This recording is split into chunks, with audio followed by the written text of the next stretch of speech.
Hi, welcome to the bathtub. It is I, the old masturbator. Lucky, do you want to get up here? Okay, come up here really quick. Just for a minute. Say hi without being attacked. She's been very, very bad and very good lately. She's both attacked us. And okay, now get down. Okay. Good dog. That's enough. No aggression. So we've had, and there's Dodo. Everyone's going now. Okay, no, you're not coming up again. You did really well there, and we're not going to do that anymore. No, go ahead. No, be good. Be good. We've told you the stories of Dodo. Dodo. Everyone calm down. Okay, here we are. As I said, I am the old masturbator. This is our parakeet. I'm not going to say her name, because when you say her name, she gets excited. Our dog, Lucky, who wants to get up now occasionally, but she attacked Lucy the other day when she was trying to give her dinner. And then we've been working hard with old Lucky. But she's slightly better. Okay, so am I. We're doing today... Dodo, I don't want to push you out of the room. Nabokov.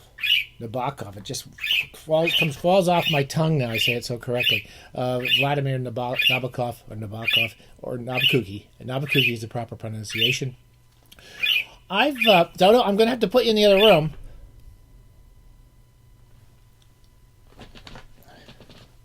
You know what I'm saying? Where'd Lucky go? Do you want to come out and say hi to everybody? Oh my God.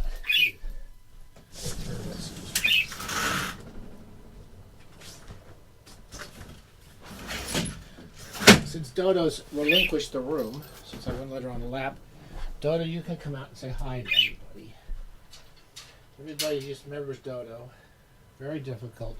Two very difficult pets. She's easily the most likable pet in the house, though. We love Lucky, but she's very difficult. Okay. And this is a terrible, terrible show.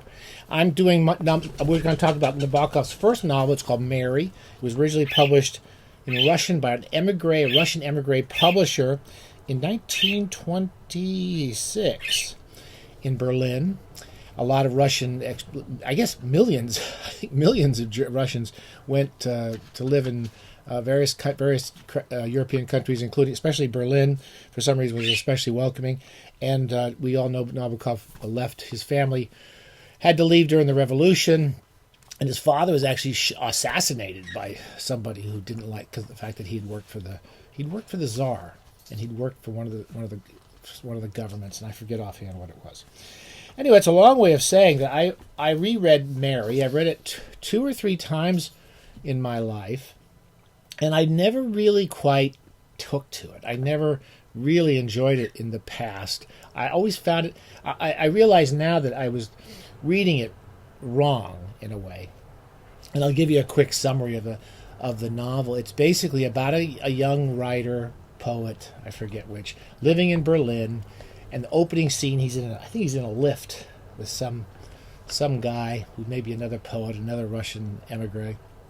And this man says, "Oh, my wife's coming. She's been stuck in Russia for several years. I forget if she was in prison or some political problems. And she couldn't get to him. And his wife was coming to finally see him in Berlin. And he shows this young man, what's the young man's name? Lev Ganin, a picture, and it's a woman named Mashenka in the original Russian, but Mary is how they translate it. A kind of common name in a way.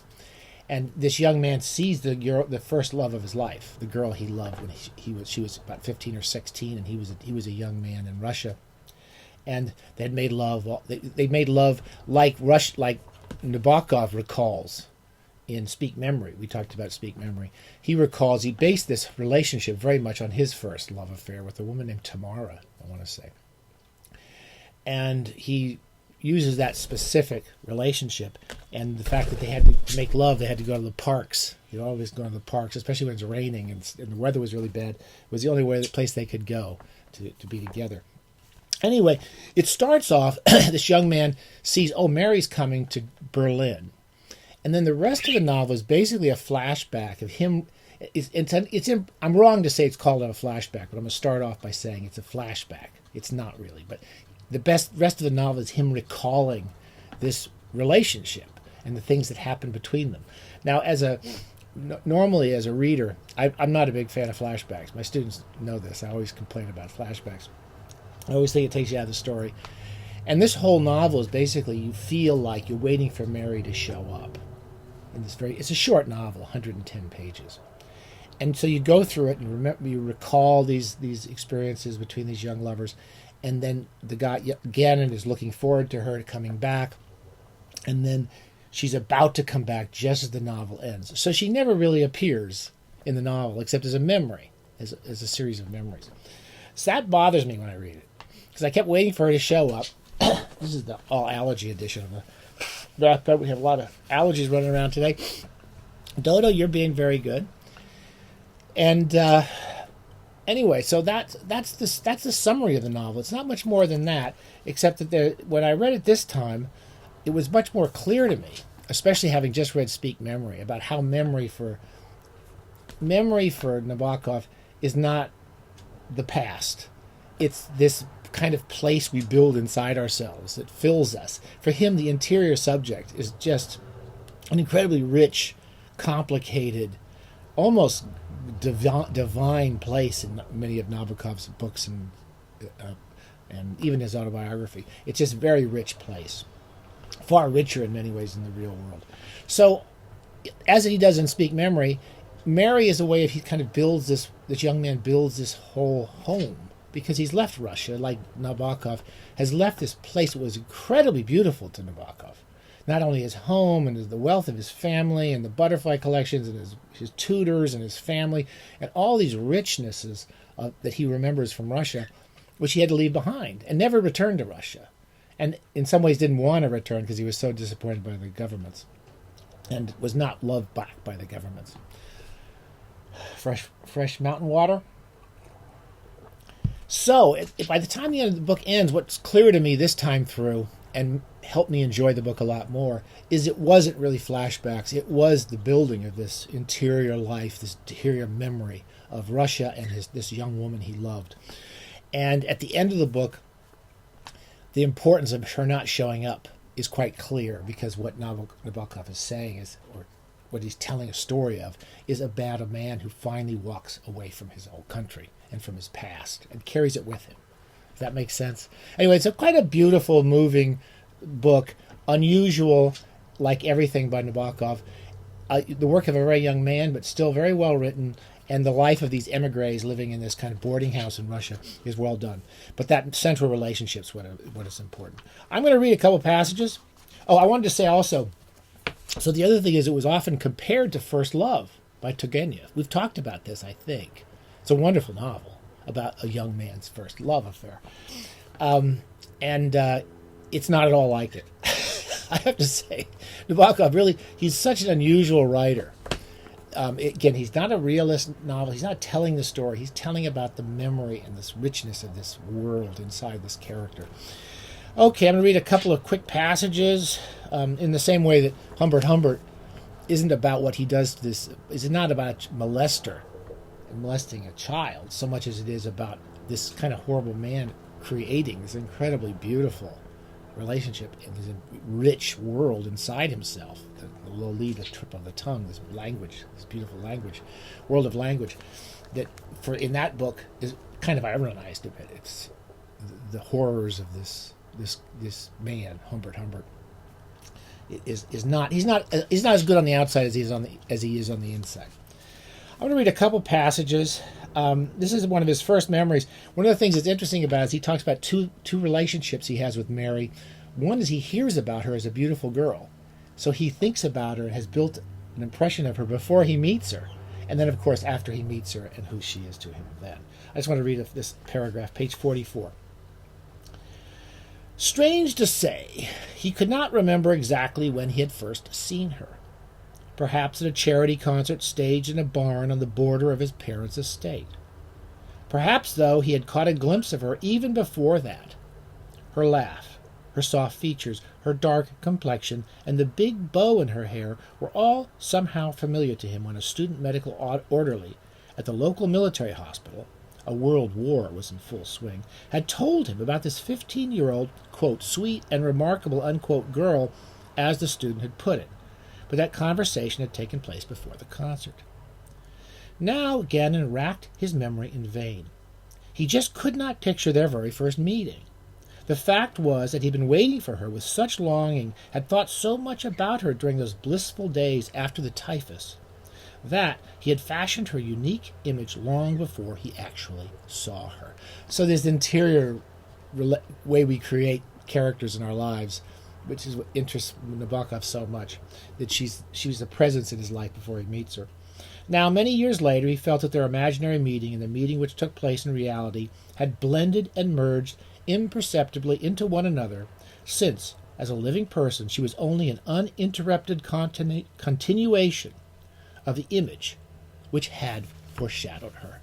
Anyway, if you read the book, you might want to look at that passage a couple of times, because it is about the complications of our relationships and these interior relationships we build with these people. There's so many good passages. Am I going to read? I got to read one passage about his memory of the making love in the rain. Cheers. Page 67.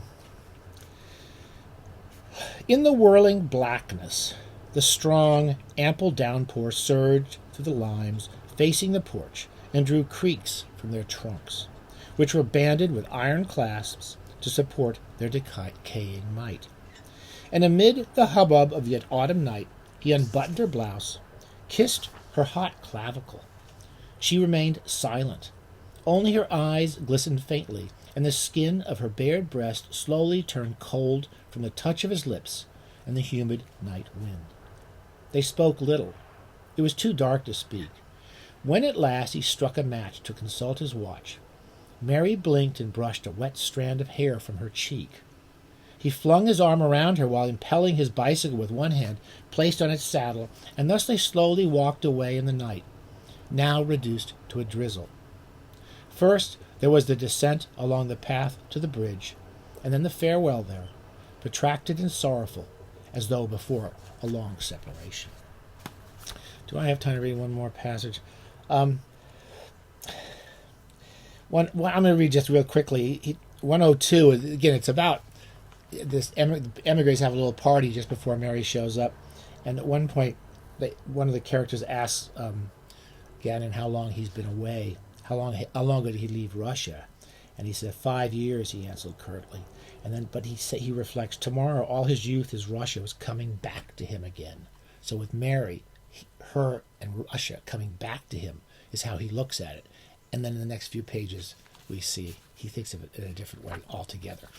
I'm not going to go much further on it, except I love this. I really enjoyed it. I won't say I loved it. I really, really enjoyed it, though. And it's gotten me into reading the early Nabokov, most of which I've liked, but not loved, except for Laughter in the Dark.